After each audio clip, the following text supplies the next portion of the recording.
అటువంటి దాఖలు అప్పుడు ఏమైంది రూల్ ఆఫ్ లా అని మేము అడుగుతున్నాం. ఏ రోజైనా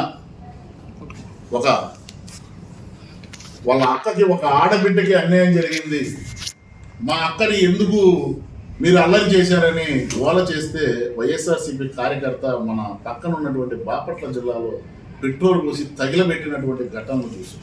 వాళ్ళందరూ వైఎస్ఆర్సీపీ నాయకులు కాదా అని అడుగుతున్నాం. ఈరోజు రూల్ ఆఫ్ లా గుర్తొచ్చిందా జగన్మోహన్ రెడ్డి? కూటమి ప్రభుత్వం రూల్ ఆఫ్ లా కరెక్ట్గా చేస్తుంది కాబట్టి సిఐ నాగరాజుని కానిస్టేబుల్ని మేము అరెస్టు చేయడం జరిగింది. నువ్వు మాట్లాడుతుంటే చాలా హాస్యాస్పదంగా ఉంది రూల్ ఆఫ్ లా గురించి. ఈ రోజుకి కూడా జగన్మోహన్ రెడ్డి ఎవరి ఇళ్ళకెళ్ళి పరామర్శించారంటే ఒక గంజాయి కొట్టే వాళ్ళను, ఒక రౌడీ షీటర్లను, ఇలాంటి వాళ్ళని ప్రోత్సహించాడు తప్పితే ఏ రోజు కూడా మానవీయ తత్వానంలో ప్రజల దగ్గరికి వెళ్ళి పరామర్శించినటువంటి దాఖలు ఎక్కడ చూసినా శవాల డప్పులతో ఆనందపడే సైకోట్ అటువంటి వ్యక్తి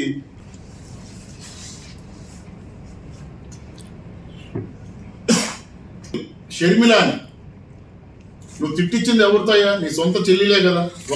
ఒక తల్లి గడుపులో పుట్టినటువంటి మీరు నీ పార్టీ నాయకులతోనే కాకుండా నీ పార్టీ సోషల్ మీడియాలోనే రాని మాటలు ఆడబిడ్డను అనిపించి నువ్వు ఆనందం పొందావే.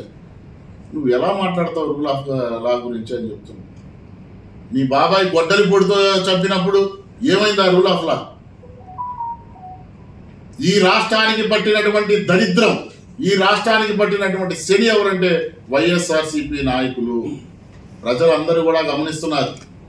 ఈ వైఎస్ఆర్సీపీ పార్టీ రాబోయే రోజుల్లో ఒక్క సీటు ఇవ్వడానికి సిద్ధపడ్డారు. ఒక్కటి. కాబట్టి వైఎస్ఆర్సీపీ నాయకులు అందరూ కూడా బుద్ధి తెచ్చుకొని ఇప్పటికైనా మారండి. లేదు మా నాయకుడు సైకో, మేము సైకోలుగానే ప్రవర్తిస్తాం, కులాల మధ్య ప్రాంతాల మధ్య విద్వేషాలు సృష్టిస్తామంటే మాత్రం ప్రజలు తగిన సమయంలో మీకు గుణపాఠం చెప్పక తప్పదు. గుర్తుపెట్టుకోండి, రాష్ట్రం అభివృద్ధి పదంలోకి వెళ్తుంది.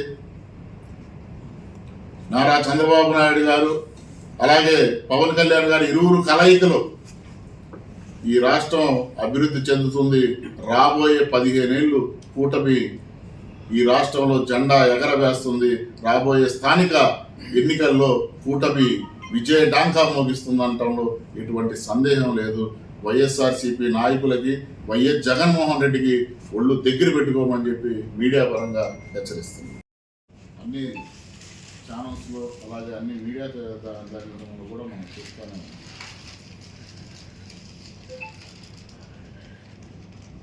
జగన్మోహన్ రెడ్డి గారు మాట్లాడుతూ మావిగన్నితో మేము ఎన్నికలకు వెళ్తాం అంటున్నాడు. గత ఎన్నికలకి 3 రాజధానుల పేరిట ఎన్నికలకు వెళ్ళారు, 11 సీట్లు ఇచ్చారు. మాడు పగిలేలాగా నీ మాడు పగలగొట్టించినటువంటి సీట్లు నీకు 11. నీ మతి స్థిమితం కోల్పోయి నువ్వు పిచ్చాసుపత్రిలో చూయించుకునే విధంగా ఉంటే నీ డోసు పెంచుకున్నా ఇంకా నీకు బుద్ధి రాదు. ఇప్పుడు మళ్ళీ మావిగన్ అని ఎలక్షన్ వెళ్తాను. ఈసారి మావిగన్ అనే ఎలక్షన్లోనే వైఎస్ఆర్సీపీని చిత్తుగా ఓడించడానికి ప్రజలు సిద్ధంగా హుందాతనం కోల్పోయి, ఎందుకంటే వాళ్ళ బ్లడ్లోనే లేదట్టుంది ఆ హుందాతనం అనేది. లేస్తే ఆయనకి గొడ్డళ్ళు గన్సు ఇవన్నీ గుర్తొస్తున్నట్టున్నాయి. అందుకే మావిగన్ను అనేది అతని నిద్రలో కూడా పేరు కలవరపాటుకి గురవుతున్నాడు. మహిళల పట్ల గౌరవం లేదు. మహిళల్ని ఏ విధంగా గౌరవించాలో కూడా తెలియనటువంటి వ్యక్తి జగన్మోహన్ రెడ్డి. సొంత కన్న తల్లిని ఇంటి నుంచి బయటికి గెంటేసినటువంటి ఘనత జగన్మోహన్ రెడ్డి. అలాగే సొంత చెల్లెలైనటువంటి షర్మిలాని ఆస్తిలో వాటా ఇవ్వకుండా ఈరోజు బయటికి నెట్టేసినటువంటి విధానాన్ని ఆంధ్ర రాష్ట్ర ప్రజలందరూ కూడా చూశారు.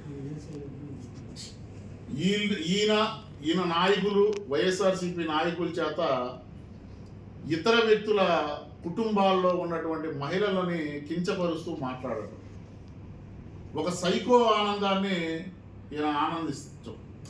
ఈయన ఈరోజు మాట్లాడతాడు. గతంలో నారా చంద్రబాబు నాయుడు గారు ప్రతిపక్ష నేతగా ఉన్నప్పుడు నిండు శాసనసభలో ఆ రోజు వైఎస్ఆర్సీపీ శాసనసభ్యులు ముఖ్యమంత్రి నారా చంద్రబాబు నాయుడు గారి సతీమణైనటువంటి భువనేశ్వరి గారిని అవహేళన చేస్తూ మాట్లాడితే పైశాచికంగా ఒక సైకోలాగా నవ్వుకున్నావే, నువ్వా మాట్లాడేది అని మేము జగన్ని సూటిగా అడుగుతున్నాం. రూల్ ఆఫ్ లా అంటాడు.